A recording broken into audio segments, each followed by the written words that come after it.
kulanti wanaagsan mar kale iyo cooking with xabsa kusoo dhawaada meel kasta oo aad naga daawanaysaan Ramadaan Kariim maanta waxaan idin tusayaa roor iyo aab maaragtay la isku qaboojinaya bishan Ramadaan maadaama ay samar tahay hawada iska kulushahay ma sha Allah waxaa muhiim ah maaragtay waxyaabo energy ku siinaya oo caafimaadkaaga horumarinaya oo maaragtay ku dharjinaya inaad cabtid marka waxaan idin soo diyaariyay cambe حتى عندها أوران مركز فيرنا إذا وح قرح بدن وايا إن هدي المرتقات قبته هدي معركة المها جاي أديك كل الرير كودن معركة أيوة جهلا يعني عندها أوران وحواي وجرور فتي فديسي أو ياجر كيف فديه جرور يعمب يقضى يفروت كلاته عن كركة كسر إن شاء الله قرح بدن هاي سفي عنهم كوسعنا عافمات كانوا هور مرنا يا طبعا مرك عنبها مانجها إن جرور كاس فدية عنبها فروت كاس كلاته اسكو درقات وقروح بدن waxaan soo raacin doonaa qare ma sha Allah qaraha waqtigan waa ogtiin soo soconaya oo dadku jecel yihiin qarahaas oo feta cheese iyo aan ku daray mint aad u qurux badan hadii ma aragtay lagu soo hordhigan xabada qaraha dhan ay kugu tagayso aad ka u fiican ma sha Allah ka faa'iideysta sida qurxoon oo loo sameeynayo yaani waxa qurxoon ma aragtay wax markay ku aad indhaha dadka aniga waxaan ahay dadka indhaha wax ka cunay haday qurux badan yihiin wax markaas oo igu soconayaan laakiin haday wixii ma aragtay wax la isku soo dhexdaadiyay ay tahay in ammaan siinaya markaas waxaas waa iga ammaan helayaan marka waxa quruxda badan miiska marka la soo saaro ilmaha reerkoo dhan ku farxaaya martida waxa quruxda badan ma sha Allah waa wax fiican marka insha Allah waxaan quruxda badan ka faa'iideysta hadaadan hore u subscribe garan si aad u aragto waxyaabaha fiican ee soo socda wixii talaya tusaalaha meeshaas ku soo qoray insha Allah waa mahadsantihiin bismillaahir rahmaanir rahiim waa kana waxyaabaha u baahan tihiin waa cambe garoorka fadhiya oo yogurka plain waxba ku jirin mintigi oo ah maaragtay nacnaca ah ama mintika u taqaan riixaan ma aha yaan la isku qaldin insha Allah riixaan ma aha laba koob fiican yani koob fiican ba u baahan tahay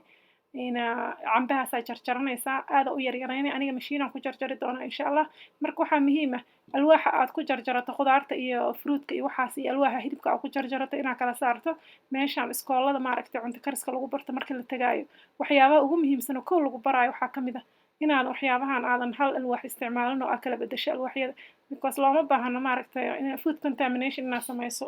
oo dhib badan ka imaan kara marka sokorta haddii aad rabto sokor ku darso haddii kala marab ku darso haddaad doontana waa ka dayn kartaa aniga sokor aan ku daray insha Allah laakiin qasab ma adiga inaad ku darto marka mashiinka wuxuu ii samaynayaa wuu jarjarayaa si yar yar uu igu jarjaraa haddaa mindi ku jarjaran karto samee insha Allah haddaa Soomaaliya joogto marka walaalahaaga Soomaalida ah meesha maaragtay garoorka iyo la fadhiyo cambaha ka faa'iideysa ka soo gado taageer walaalahaaga maaragtay suuqa wax la fadhiyo lacagta wadanka ku hay caafimaadkaagana saas u horumarin kartaa waxyaabo fiican baa idin yaala insha Allah dadka walaalahay Soomaaliya jooga waxaan kula talinaa inay ka faa'iideystaan waxa wadankooda ay ku haystaan marka cambihi wakaasa quruxda badan meeshaas ku shushumanaysaa marka saasa isku korsaa saaray insha Allah haddana waxaad saaraysaa garoor kale waa garoorka fadhiyo waxba ku jirin plain yogurka ay dhahaan gabadheeda yarta gadaasheeda marayso ma sha Allah marka wakaasa saasa u saaraysaa aad ilma u jecel yihiin waxaan kaloo soo wadaa waxyaabo maaragtay ilmaha yaryar oo maaragtay hadda sanadkan ugu horeeyo soonka oo maaragtay waqtiga aad u dheer yahay meeshaan waxyaabo waxaan u soo wadaa insha Allah aad ay uga heli doonaan ilmaha inaan entertain garayno waayo soonka aan jeclaysiino marka waxyaabo badan oo ilmahaas maaragtay lagu soo jiita inaan soo sameeyo waa qasab ilaahay rabbi raxmaanka ha noo fududeeyo waqtiga aad u dheer yahay meeshaan ilaahay ha naga aqbalo mintigi wakaasaa riixaan ma ahan haddaa minti ku taqaan af Soomaali ii soo gudbi aad u xiiseynaya wakaas qurux soo maaha ma sha Allah marka waa qaboojinaysaa beerigaas ku daraysaa kala nooca ah waa qaboojinaysaa waa isku dhamaataan ku leeyahay qaraha ku soo haray qaraha iyo feta cheese-kaas iyo mintigaas aan isku dar waa wax aad u qurxoon aad u macaan ayagana qabooji waxaan kugula talinaa maalintaas in aad badiso maxaa yeelay waa la isku dagaalayaa insha Allah idinkan kolba idinka sugaaya maaragtay sida idin la noqoto waxyaabahan oo dhan biyo badan hadii la cabo waa aragteen lama si maaragtay taraawixii waxna lama dukan karo way adag tahay marka insha Allah waxyaabahan qurxoon oo maaragtay aan ku culaysna ka dhigaynin maaragtay ku dharjinaya caafimaadkaaga horumarinaya miiska soo saar miiska wax qurux badan soo saar waxyaabo qurux badan idinku soo talagalay bishaan barakaysan ka faa'iideysta insha Allah wixii talo iyo tusaale ana meeshaas ku soo qora wakaas ma qurux badna ma sha Allah marka waxyaabahaas quruxda badan oo maaragtay shaqada badan aan geliyey inaan ka faa'iidaysta aan idinla jeclaado inaan walaalahay Soomaaliyeed aan u soo gudbiyo qaraha fiirsada insha Allah cajaladaas quraanka idin shidaaya fiirsada wixii kale tusaalaha idinka la idinka sugaa wassalaamu calaykum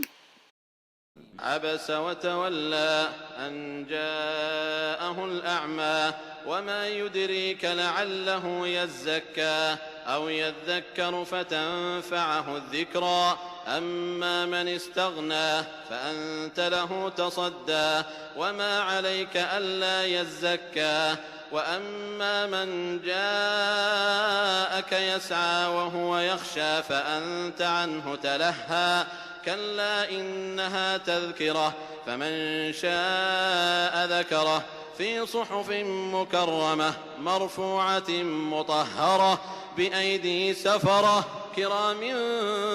بررة قتل الإنسان ما أكفره من أي شيء خلقه من نطفة خلقه فقدره ثم السبيل يسره ثم أماته فأقبره ثم إذا شاء أنشره كلا لما يقض ما أمره فلينظر الإنسان إلى طعامه أنا صببنا الماء صبا ثم شققنا الأرض شقا فأنبتنا فيها حبا وعنبا وقضبا وزيتونا ونخلا وحدائق غلبا وفاكهة وأبا متاعا لكم ولأنعامكم فإذا جاءت الصاخة يوم يفر المرء من أخيه وأمه وأبيه وصاحبته وبنيه لكل امرئ منهم يومئذ شأن يغنيه وجوه يومئذ مسفرة ضاحكة مستبشرة ووجوه يومئذ عليها غبرة ترهقها قترة أولئك هم الكفرة الفجرة.